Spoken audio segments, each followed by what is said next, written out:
followed Tom the cat and Jerry the mouse, quite insane.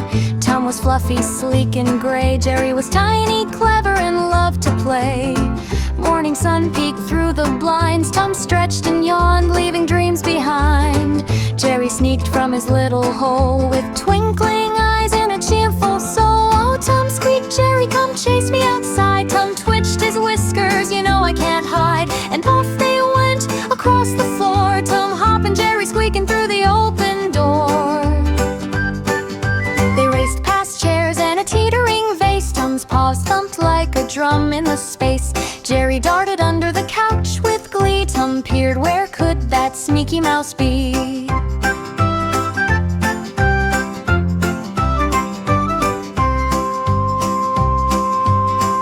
In the kitchen, a bowl of cheese stood near. Jerry's eyes sparkled, he whispered, oh dear. Tom pounced, but Jerry zipped out fast, sliding on tiles, a comic blast. Up the stairs and around the hall, Tom tumbled and tripped by the garden wall. Jerry giggled, you'll never catch me. Tom shook his tail, we'll see, we'll see. Outside the garden was a jungle of green, where flowers danced and butterflies preened. Tom chased Jerry in circles and loops, through puddles, past bushes and flowered groups.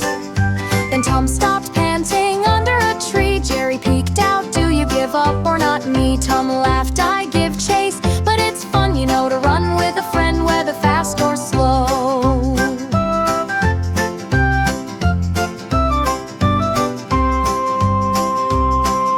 They sat in the shade, sharing crumbs of cake, and laughed about every silly mistake. For though they quarreled, chase and play, Tom and Jerry are friends at the end of the day. When the moon rose high, silver and bright, Tom curled up, ready for the night. Jerry nestled close, feeling safe and warm, dreaming of adventures of each twist and swarm.